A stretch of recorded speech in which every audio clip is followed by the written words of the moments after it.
Honey, where are my socks? Honey, where are my socks? Honey, where... Daddy, would you like some sausage? Daddy, would you like... Fucker! You fucker! Fucker! Oh! Huh? What the f... Hello again everyone, this is Bionic Slime. I'm your online voice for reviews of your choice, and this is another installment of BS Reviews. It's BS for Bionic Slime and nothing more. Get that dirty shit out of your ears, guys. Just kidding. But in all seriousness, and a little bit of comedicness, we're going into our next movie today, which will be the review of the film Funny People. Funny People is brought to you by Universal Pictures. It was directed and written by Judd Apatow, who has brought us such comedic masterpieces as Knocked Up and The 40-Year-Old Virgin. It stars Adam Sandler as George Simmons, Seth Rogen as Ira Wright, Leslie Mann as Laura, Eric Bana as Clark, Jonah Hill as Leo Coing, and Jason Schwartzman as Mark Taylor Jackson. The plot of Funny People. George Simmons is a famous comedian who discovers that from a doctor's visit that he has a rare type of leukemia, a blood disease or disorder called MLA, if I'm not mistaken. He basically finds out there's no real cure and there's no real hope that he's actually going to survive. So he's just pretty much given multiple kinds of experimental medication, and they're just saying, well, hope for the best. Realizing that his time is relatively short and he hasn't really accomplished much in his life, or at least by his standards, George decides to befriend a young and upcoming comedian, Ira Wright, who writes jokes for George Simmons as he goes from new place to new place and working on more humor from him. And as he begins to stay close with them, they become good friends and learn more about each other's lives. And he also learns that George is trying to get back the one love that got away from him years ago, Laura, who is now married to a unfaithful and rather desertive husband named Clark, who has 2 kids with her. Now George Simmons has to figure out what he wants to do with his life, with the little time he has left, and do what he can best with his friend Ira Wright by his side. Review of the plot. Funny People is kind of an ironic name because in a sense this is about funny people, they're about comedians, but in also sense about something very serious.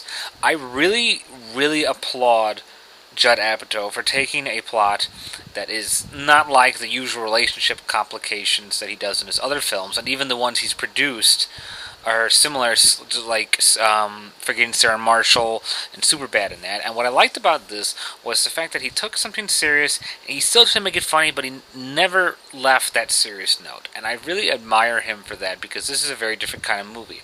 Usually there are other more pompous, arrogant, golden asshole movies that I like to call them, that win 50 billion awards, that usually have this kind of plot, and they usually do it in a much more sophisticated, artsy way. What I like about this movie was that it took a similar plot as those films, but it made it so what didn't have to be sophisticated and artsy-fartsy, or so to speak, to make it interesting for us common folk. And I like the fact that it was still managed to be a comedic movie, but it still kept that sense of realism and drama to it. And I admire and give, tip my hat off to him for trying something new. Review the characters and actors. This is by far one of the best slew of performances that I've ever seen. And the main reason I say that is because most of the people in here, with the exception of Seth Rogen, have all usually sucked or been bad in the past films I've seen them in. Leslie Mann, Eric Bana have all been pretty poor in all the other films I've seen them in. They pretty much play the same thing, and I don't really feel that they've stretched as actors in their past experiences, except for Eric Bana in Star Trek, and to a lesser degree, Adam Sandler. Now, I say it to a lesser degree because Adam Sandler is a comedic actor. So, in the other films he's done, while people may think they're stupid and incompetent, such as Mr. Deeds or Click, I find him hilarious. I think he's a very funny actor, so I don't really need him to act really serious or dramatic or have, Shakespearean quotations, because he's trying to be funny. And I found him funny, so in that regard, I didn't really care if he didn't really do a good acting job in his other films, because I'm not really seeing him for an acting performance, I'm seeing him to laugh. But what I love about this movie is that all of these actors pulled a whole huge freaking 180 and gave off marvelous performances. This is, in my opinion, Adam Sandler's finest role.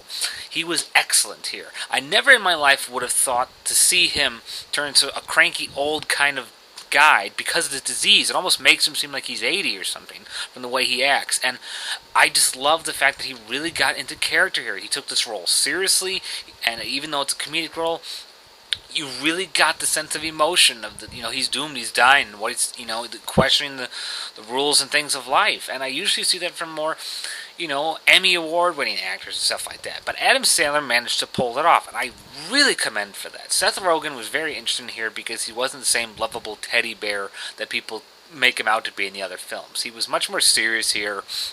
And I still favor him being a funny man, but I like the fact that he, not only did he do a serious guy, but did pretty good, because as much as people would like to think, he's not really the focus of the film. It is mostly Adam Sandler, but the way he works with them works just great together.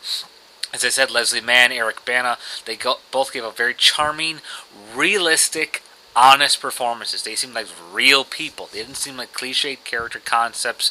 The decisions they made was very convincing, very compelling. Jonah Hill and Jason Schwartzman gave out some humorous little supporting roles as Leo Cohen and Mark Taylor Jackson. They were good. They worked for what you needed them. I love the fact that there were so many hilarious celebrity cameos in here, including a practically hysterical pants-shitting scene between Eminem and Ray Romano. It was just hysterical. I'm not going to say what it is. You have to see it for yourself. It's so freaking funny. I'll review the music and the cinematography.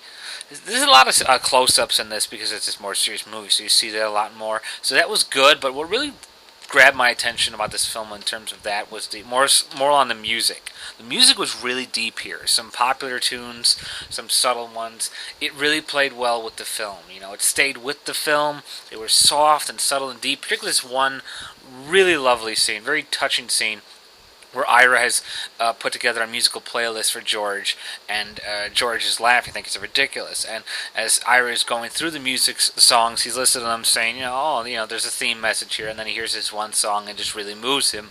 And it's really nice scene. I really think the music helped with it. I really think it worked well in this movie, along with the hilarious dialogue. Flaws about the film. As I said before, I know that Judd Apatow did not direct the other films like Forgetting Sarah Marshall, Superbad, and Pineapple Express and that. But they are all made from the same kind of crew and same kind of people. And that, unfortunately, lies here the problem with Funny People. See, the problem with Funny People is that while it is a very good movie, one problem it's a little bit too long. It seems like it doesn't feel like it's long, but it almost felt like it kind of didn't need to be. I guess it was one way to say it, but I think and the reason I say this is because this movie kind of leaves you with a bad feeling. It's very realistic, and in this sense, it puts the problems of real life smack dab right in front of your face. And that's all well and good, because that is good for a movie to have. What really bugged me about this was that I don't feel it really connected in the way that Judd Apatow's past works with. Knocked Up, 40 Version, Superbad, Forgetting Sarah Marshall, all of those films all had really intricate, hilarious comedic relationships that use clever dialogue that has become synonymous and famous with his style of writing and these other producers and directors, and I really felt that is what was missing in here. This movie is really not as trend-setting as those other ones were. This is it's like a test, and it just left me feeling kind of weird and kind of upset about it. I mean, it's a great movie that I totally recommend that everyone should see at least once in their life, but I would honestly say I don't want to buy it. This movie does not feel like his other works, and maybe that's a good thing. But in terms of getting attached to this film and saying that I would honestly want to buy it, or, I honestly say no. It really didn't. It did not have the spark that I loved about his other films. His other films had a sense of realism without being too, down in the dumps, and they didn't overdo it. Whereas this film, it felt it kind of did sometimes. It's hard for me to explain this, but this movie made me feel quite indifferent. It's great with all the performances, but it's just it lacks that desire to say, I want to go get it. Final wrap-up. Funny People is a very odd, very unusual, but very well played out type of film. You have magnificent performances from Adam Sandler, Leslie Mann, Eric Bana. This is some of the best work I've ever seen, and particularly Adam Sandler. Beautiful work with the music. You really got in touch with the mix of the darkness, the drama, the comedy, all of that mixed together. But as I said before, I felt this movie did lack the connecting sparks that all the other Apatow or Apatow-like films like Knocked Up and Gangster Marshall had. I think those movies had a real kind of clicking connection of clever dialogue with complex, realistic relationships without dragging it down. This one, unfortunately, puts you kind of in the dark a little too long for a little too much for my taste. I give Funny People 2 stars and a half out of 5. Well, that's all for now. Thank you all for listening. This has been Bionic Slime for BS Reviews, and bye for now.